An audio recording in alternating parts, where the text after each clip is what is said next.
have to say it was a very successful day. People were open to discuss also the issues, actually, development in Somalia, politically, socially, and economically. So I think it was a very successful day, and it is more than what we were expecting. Ladies and gentlemen, it's indeed an honor and pleasure to have been given the opportunity to open this conference. Conference was amazing because it had a mix of people, a great deal of diversity, an ex-prime minister, folks from the Dutch foreign ministry. You had me, and my focus was on philanthropy and charity work. You had academics who spoke about giving aid from an academic standpoint.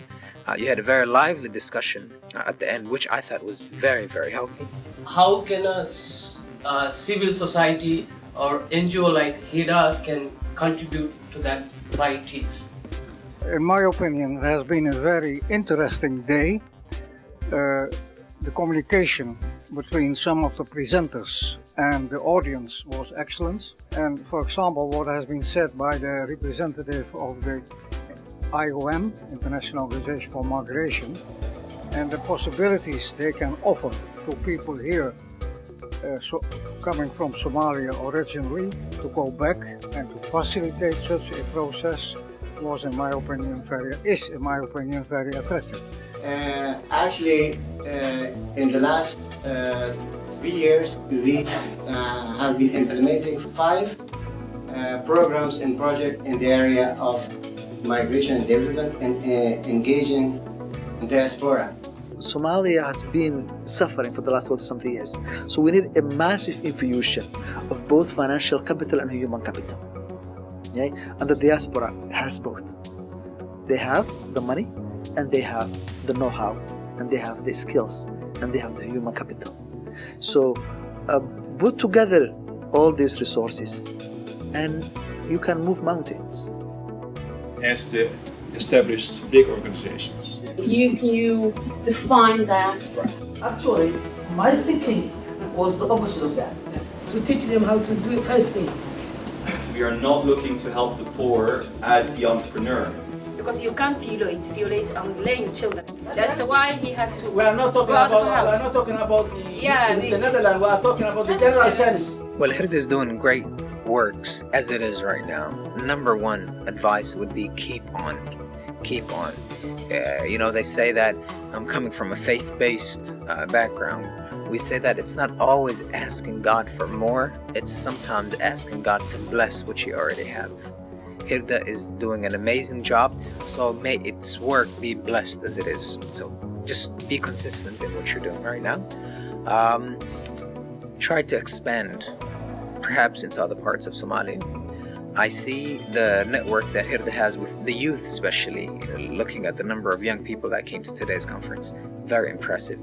That is an amazing chain to keep hold on. The student organizations, the young people, the workers, the diversity. HIRDA should keep its communication and its connection with the youth here in Holland, and also be consistent in what it does right now, as it's doing right now. And I guarantee you, in 5 years' time, I expect to see HIRDA do an amazing job, amazing works, and as it is right now. HIRDA is good at what they are doing now.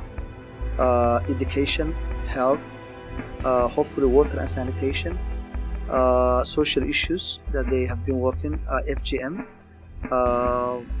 the issue of minorities in Somalia, gender equality. These are the issues I think that they have a comparative advantage because they have done a lot of work for the last 15 years. So you cannot move now to a new area. What you need is to solidify and to make sure that these issues that you develop, you hone your skills in doing these things. So I think they should concentrate more, but do it at a large scale so that they can affect more and more people. Last summer, my colleagues worked closely with HIRDA to develop an innovative project on providing decent quality education in Somalia, in particular for girls. Within this project, HIRDA worked with us to also consider how diaspora around the world could contribute to the lessons in Somalia. We believe that education can empower people, especially women. So we will continue this and educating women and children and giving opportunities to educate.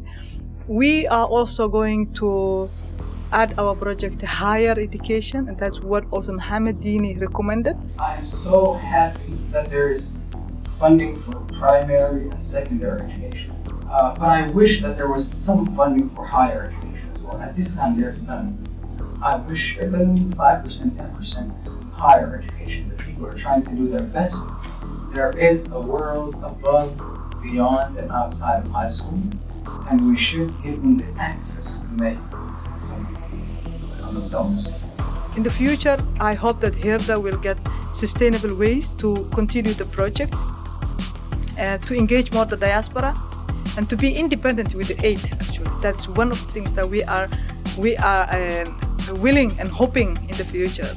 More sustainable development, supporting partners, and being independent, not linking with other objectives of other organizations. So that is my vision and hope.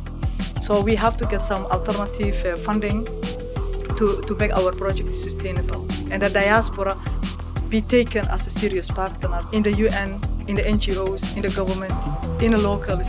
So diaspora will be not negatively, but positive contribution of the home country and also hosting country. When you look at the government, it is just starting from scratch. You need ministries, you need agencies. There's so much needed to build a modern state in Somalia, and there's almost nothing. The parliament needs young people, academic people. They just selected 45, among them 5 women and 40 men. They need much more people in the future, so it would be thinkable that people from here, young people with an academic background, could go and try such a job. Today we have heard that foreign aid is not enough. FDI and social investment are also required to help with the development of the country. Remittance will dry out through the next generation, and that's true. Because we did also research remittance for the second generation last year, and the outcome of the research was that the young generation are not willing to send any more money. They don't have feeling that we have to our country, so that we have to find another way to engage them. We've arrived at the point that there's a generation who were born in the West and grew up in the West. So in order for them to be able to do something, to give something back to the home country, the bond needs to be strengthened. How can we move away from sustaining family to sustaining a whole nation, a whole country? How can we make sure that the Somali diaspora will become the bridge that connects their adopted country and their native country? Because they are exposed to both cultures, they know both cultures, they know both countries. So they really are in a unique position whereby they will be able to take the level of involvement, the level of engagement to the next level. Try to change as an individual. Try to change one Somali's life for the better. If you do that, I'm sure you have accomplished your purpose in life. Ask yourself, so diaspora, if not me, then who? If not now, then when?